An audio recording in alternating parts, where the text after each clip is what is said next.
Ces denrées ont un point commun, elles coûtent toutes moins de 1 euro.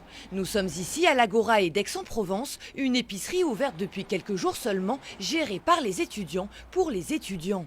En faisant leurs courses ici, les jeunes repartent avec un panier d'environ 4 euros contre 40 euros dans un commerce classique. Et c'est bien tout l'enjeu du lieu, mettre du beurre et même plus dans les épinards de ceux qui ne peuvent manger à leur faim. Cette année encore, le crous a augmenté de 5 centimes. 5 centimes, c'est rien, mais ça fait encore beaucoup pour les étudiants. Les APL ont baissé. La vie à Aix-en-Provence, elle est chère pour un étudiant. Les logements sont restreints. Nous, depuis le début de l'année, on a eu 5 étudiants SDF qui sont venus taper à la porte de l'Agorae d'Aix-en-Provence.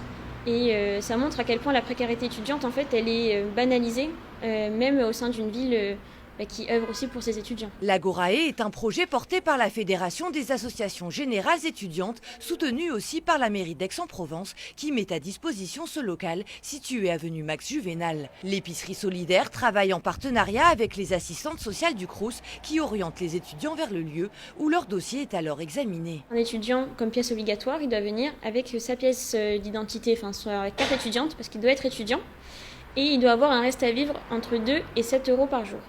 Comment on regarde ça? Il remplit un dossier bénéficiaire avec tous ses justificatifs de dépenses et ses revenus. Ensuite, on a un entretien avec lui pour comprendre justement ses dépenses et ses revenus. Sinon, le relationnel ne fonctionne pas. On a besoin des fois de s'expliquer sur ses dépenses, etc.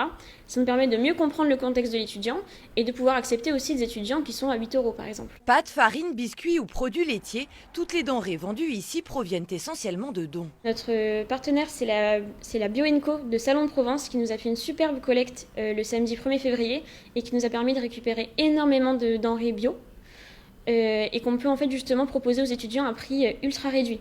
Donc c'est eux qui nous ont fourni la majorité de nos stocks. Alors il y a des pâtes, il y a un peu de tout, ça vient comme ça. On a aussi la plateforme Proxidon de la Banque Alimentaire, que l'on a récupéré des sauces, et la Banque Alimentaire qui va nous fournir des denrées. L'Agorae, qui organisera prochainement des soirées à thème, est pensée comme un lieu de vie ouvert à tous pour que les étudiants puissent s'y retrouver et échanger. À la fin du mois de mars, une autre épicerie solidaire devrait voir le jour dans la cité phocéenne.